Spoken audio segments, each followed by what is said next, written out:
Way! Hello! Welcome to today's broadcast. If you don't know who I am, my name is Ruth Power, as per my introduction just then.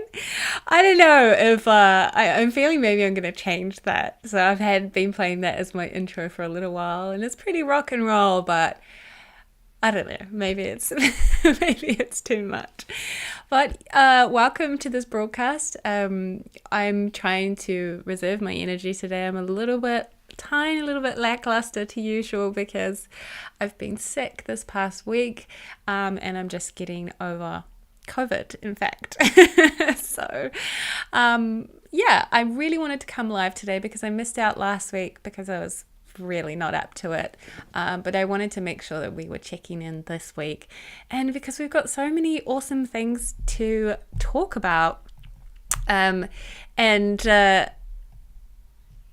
yeah, so I just wanted to make sure that we were connecting and that you guys had something to spur you on your piano journey. I've been also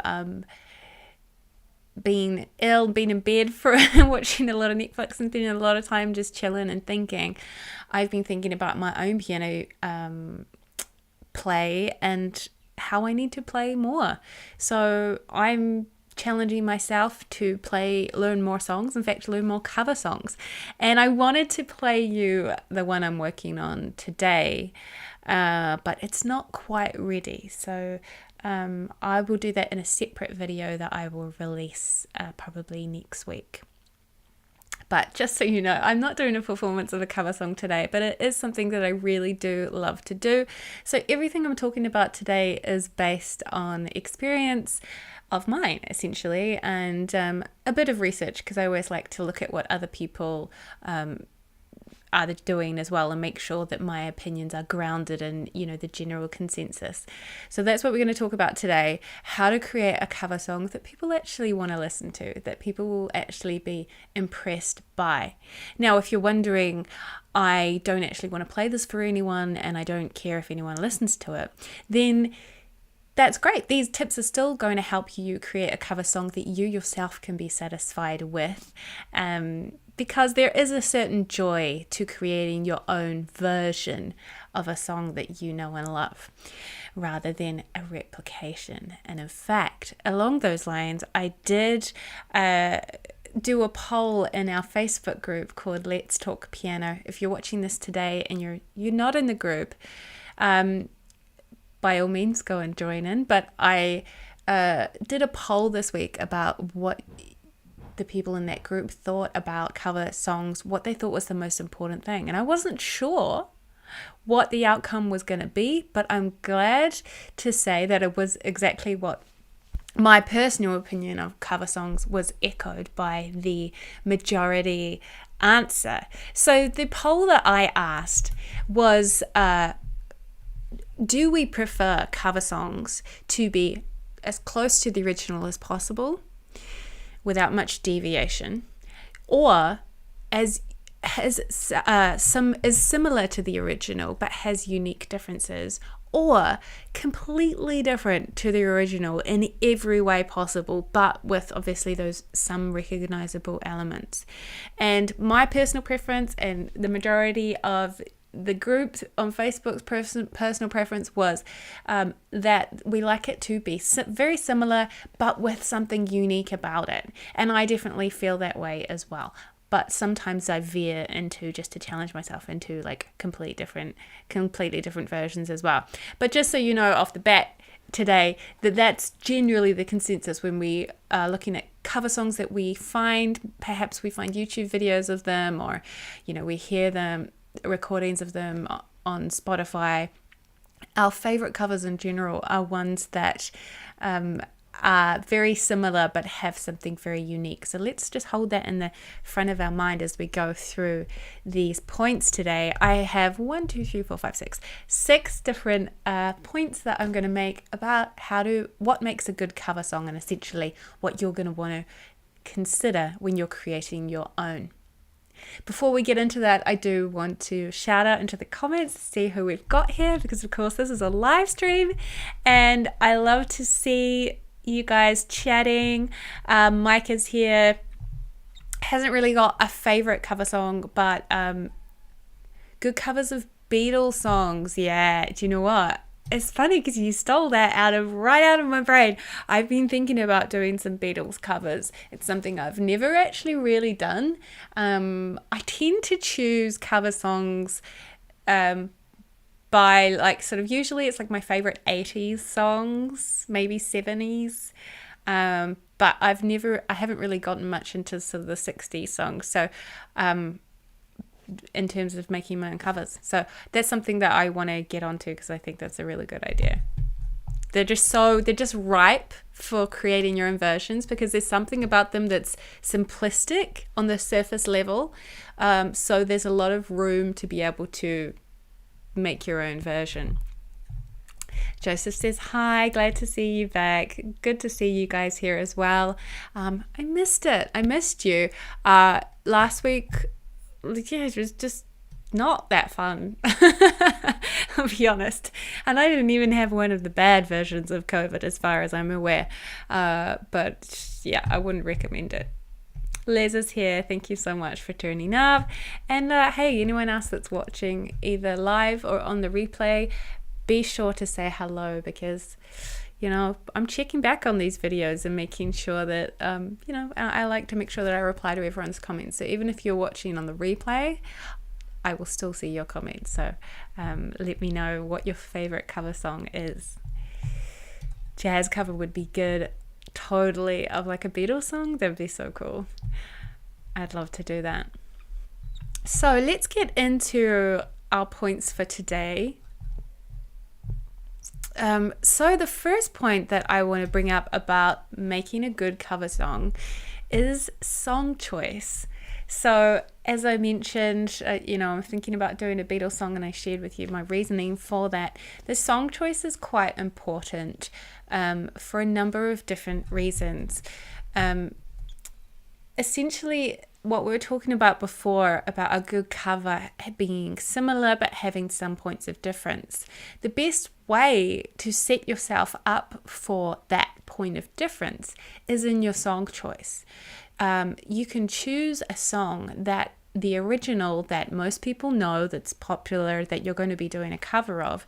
That original arrangement is, in essence, straight away different to what your arrangement is going to be. This is a technique that I use for choosing songs often, because I think it just makes things easy straight off the bat. So what I'm talking about is I'm a woman who sings in an alto range and I play the piano. So if I want to have a point of difference and make things easier on myself, the first thing I'm going to do is choose a song that is perhaps traditionally sung by a male, with a low voice, and maybe it plays guitar or something like that. So then straight off the bat, my arrangement is going to be unique to the original without me having to really try very hard. So that's a concept that I often employ, a technique, that I often employ when choosing a song to cover, because you've got a point of difference straight off the bat. So if you were a guy and you sing and you maybe typically have a lower voice and you play the piano, then you might choose a song who's typically sung by a female with a high voice and is, playing the guitar, or is a band arrangement, and you're going to take it onto solo piano and sing it with a male voice. That sort of decision is always going to set you up for bringing something unique to the song just by being you. The second point that's going to help you with making a good piano cover song is it's a don't rather than a do, but avoid mimicry. Don't try to play it exactly. As we found in the poll of popular choice on my Facebook group, you'll only invite direct comparison when you try to do an exact replica. And I want to disclaimer this in saying that it's a wonderful challenge to play something exactly. For instance, if you are covering a piano song and you learn to play that piano part exactly as it is in the recording, there is a certain feeling of achievement from doing something like that. But that's less of a cover song and more of a just simply you learning the song. And that requires you finding the sheet music for the song so you can learn it exactly, or perhaps making your own transcription if you can learn by ear. But that's not, we wouldn't call that a cover. That's just a replication, right? When we're talking about covers, we're talking about this joy of bringing your own unique creativity and perspective to a song that you love. And it's that uniqueness that only you can bring that is what people generally enjoy. And the thing is that if people wanted to hear an exact replica, if they want to hear the song exactly, they're probably just going to go and listen to the original. That's what I would do. If I hear a cover and it's too similar to the original, I just think, well, it's just not as good as the original. And you're never going to be as good as the original. Never, never, never. Not even if you're a better musician than the original artist. You know why? Is because people have sentimental attachments to original recordings. So if you try to do the same thing in the same way, but just you, then people are always, for sentimental reasons, going to prefer the original, even if you arguably performed it better. So don't even try. The next point is to play to your strengths and in your own mastered style. So if you have a mastered style in a genre that you specialize playing in, then you would do your version of that song in that style.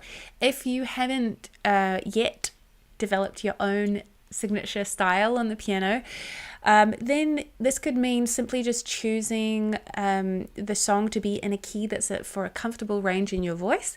It could mean making an arrangement that is maybe a little bit of a challenge, but not so much of a challenge that you never finish it and you can never master it. You want it to be within your range of ability so that you can create a recording or a performance that is convincing.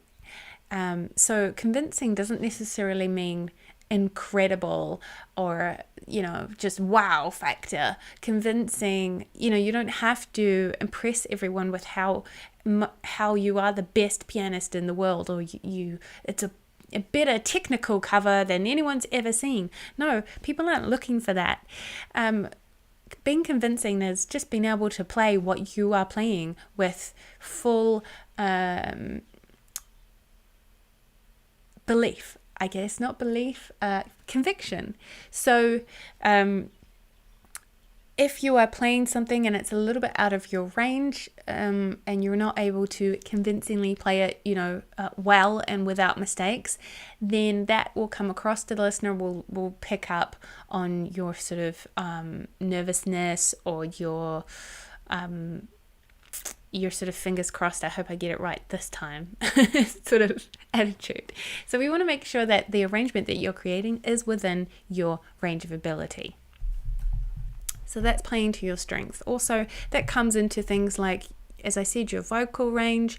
If vocally you have certain characteristics to your voice, use those characteristics, put them in a lot. If that's the thing that your voice does, then don't try and copy the singer's characteristics, right? We don't want to mimic the singer's voice. We don't want to do an impression.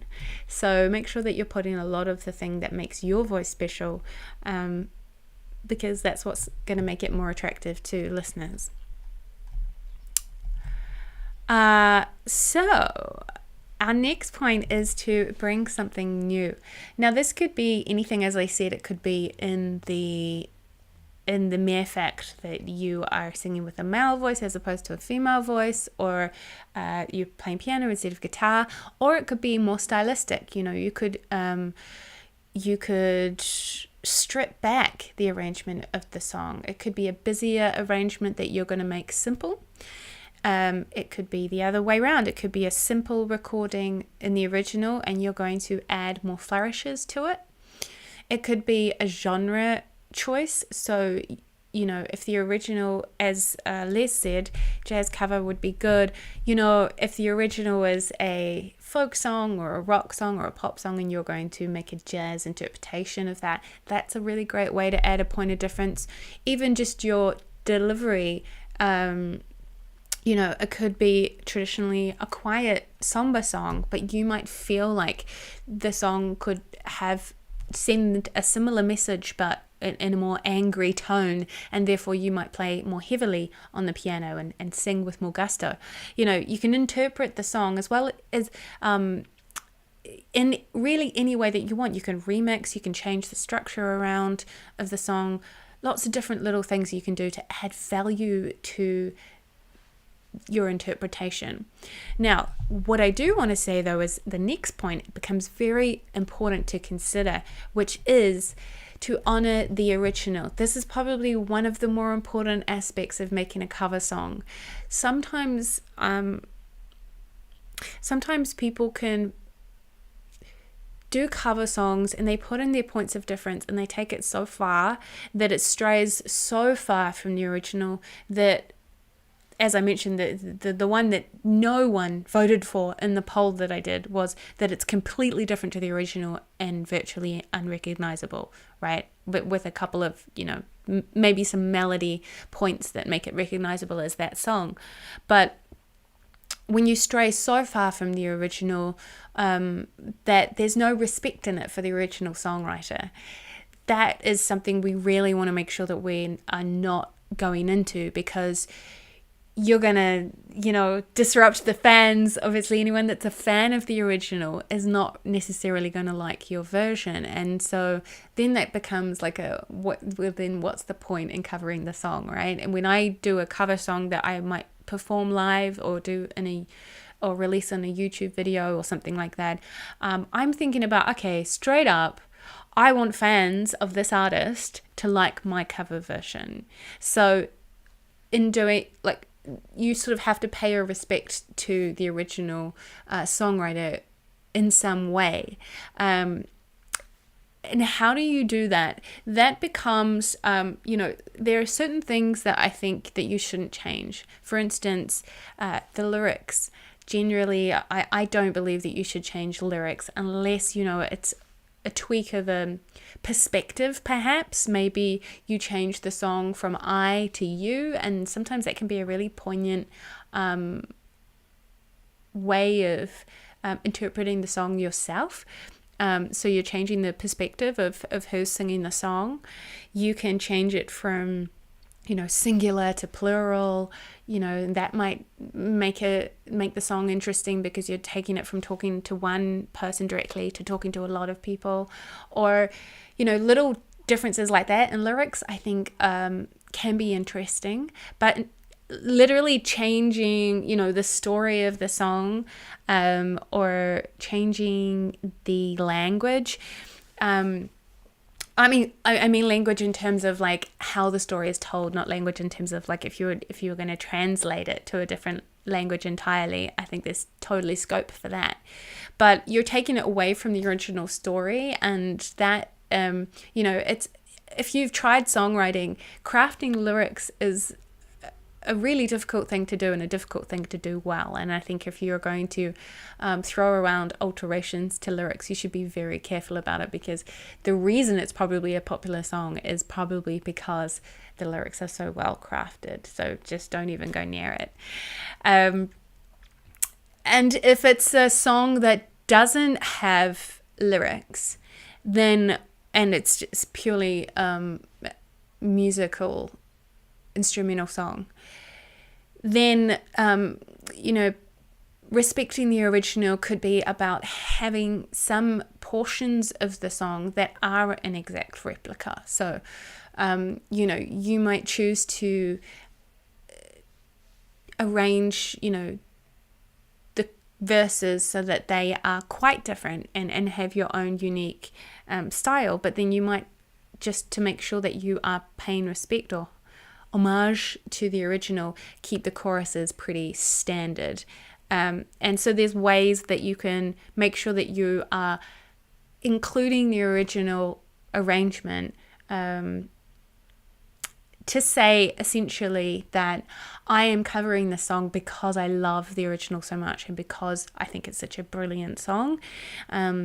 If you're trying to rewrite it, then you're saying, oh, I'm better than this original artist, and probably people are going to disagree with you. The last point is and this is really important and sort of tacks on to the paying respect to the original songwriter, is to find a connection.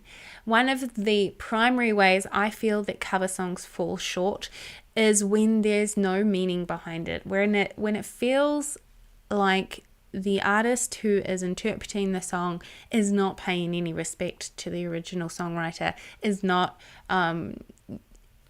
being respectful of the content of the song, and they've changed it so much that it's unrecognizable, or it's so incredibly different that it seems as though the performer is saying my version is, the better version. And you can sense that that respect isn't there, and therefore that connection isn't there. And that's when you're going to lose the fans of that artist. You're going to lose fans of that song because they don't feel like the original has been honored, and you don't have a connection to the song. If you can find something in the lyrics that are meaningful to you, or if there's no lyrics in the song, if you can draw a story from or a feeling or a memory that the music, the way it tells the story instrumentally signifies for you, then you're putting meaning into that, and you're making a connection with that song. And you need to just think about that story or that memory or those feelings as you perform the song. And that's how we communicate as performers a connection to a song. And that goes for any song, not just cover songs. Ideally, if you want to be a performer that connects with your audience, you need to connect with the song, because you get entertainers who connect with the audience, and then you get artists, and they're not mutually exclusive, but the artistry is connecting with the song. And more often than not, if you can connect with the song, then the audience will connect with you. So you're sort of killing two birds with one stone. So finding a meaningful connection with the song that you're covering is super important. In fact, I've said this last so that it's the point that lingers, but it should probably be the first point, right? Is to choose a song that you are able to find a connection with, so that that meaningfulness and passion comes across in your performance is probably the most important thing. Because when someone's performance of a cover song is void of any sort of feeling or passion, then it's like, why did you bother? Louie's here. Lovely to see you, Louie. Thank you for joining. I'm not sure when you joined. I didn't see your comment. But yeah, let me know in the comments which of these points you felt to be the most important point. I'm curious to know what you think is the most important thing that a great cover song has. Some examples of wonderful cover songs include Aretha Franklin's cover song of Respect, which was originally by Otis Redding. Her song has become, the seminal version. And for an incredible artist like Aretha, she was able to do that, essentially make her song the new well-known song. In fact, so much that people probably don't even realize that Otis Redding wrote it and originally performed it. Another example of this is Johnny Cash's version of Hurt. Beautiful cover. And he was covering, obviously the original was by Nine Inch Nails. Very, very different genres there. So we're going from Nine Inch Nails, who were like industrial sort of, were they like electronic-ish, and to Johnny Cash doing it in a country genre. But, what you'll notice with that cover song, and if you haven't heard it, go listen to it, is that even though the genre and the delivery is completely different, Cash has been able to really hook into the emotion behind the words that Trent Reznor wrote in that song. And you hear the heartache. I mean, that's something that Johnny Cash is just... it's probably, he's got an incredible, beautiful voice, but that his emotional delivery is part of what makes him such a magnetic performer. And the way he hooked into the emotion of those lyrics in that story is what makes that such an incredible version. And I would argue that also the newer seminal version of that song, I would argue that probably, I don't know, but I think more people know the Johnny Cash version and maybe don't realize that it's a Nine Inch Nails song. I could be corrected on that, I'm not sure. But these are versions, these are cover songs done by very excellent and top of their craft musicians, right? And we don't have to necessarily be making cover songs that are the new seminal versions.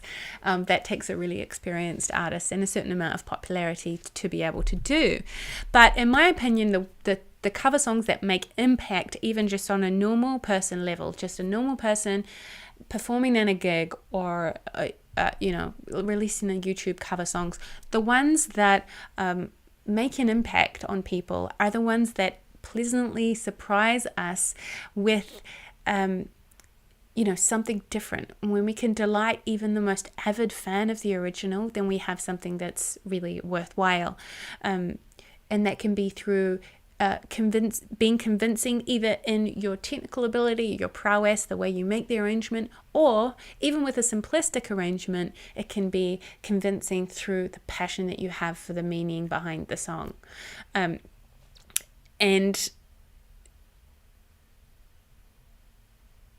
through doing that, we can add our own value to the world of music using our own unique way of interpreting things. Now, if you like what we talked about today, you're inspired to write a cover song, then you should totally come to my coaching that is happening next week, at the end of next week. So pretend we're in next week, it's tomorrow, but next week, right? We are going to be I'm going to be going through some techniques about how to actually make a cover song. So today we've covered the things that make a good cover song that we want to make sure that we're thinking about. And in this coaching, I'm going to be going through some processes and techniques to actually make your own piano cover version of a song. I'm really excited about this. It's something I'm super passionate about. So what we're not going to be doing is how to learn the song. So this is taking a song that you already know and making a piano arrangement of it. So what you're going to do is either choose a song that you already know, or if you don't know a song that is going to be a good choice, as we've talked about today, then you're going to want to either learn the song from sheet music or learn it by ear, which I can teach you how to do, or play from a lead sheet, which I can also teach you how to do, or simply just from a YouTube tutorial. But you want to have the song, you want to know the bones of the song, and by bones I mean how to play the chords and the rhythm, and maybe play the melody as well, or be able to sing the melody, know the lyrics of the song, know the song well enough, playing it just the way that it goes. And then what we're going to be covering in this coaching is taking the song that you know how to play and sing and turning it into a more interesting arrangement with your own unique points of difference to it, right? So that's what we're going to be doing. It's going to be super exciting. If you want to get involved, you need to join the membership. That's the only way you can come in. And some of these guys here today, or most of you all, are all members. So if you're watching this on the replay and you're not a member, Creative Pianist membership is open to anyone who wants to join. There's no bar to entry, and in fact, it is suitable for people of all different levels. Suitable for beginners. Oh, pardon me. It's suitable for complete beginners. It's suitable for intermediate players. It's even suitable for advanced players who have not tried to play creatively, before. And by creatively, I mean off the page, off the sheet music. So no matter where you're at as a pianist, I believe that you'll find something interesting inside the membership. You can join it sometime this week, and you will get an invite to come and join the live coaching on Zoom, where I will be teaching the group all at once about how to make a cover song. I'm quite excited. Hopefully I'll have a bit more energy than I did today. But yeah, thank you so much everyone for coming along. I really appreciate you tuning up to this live stream. Go listen to some songs. Go remember some songs that you already know, if you know any, or go find a lead sheet that you could perhaps use to learn a song between now and next week. You could start one so that you have some ideas about, you can start to arrange that song after we have the coaching on Friday. Friday for me, Thursday night for you guys. I'm going to go have some breakfast.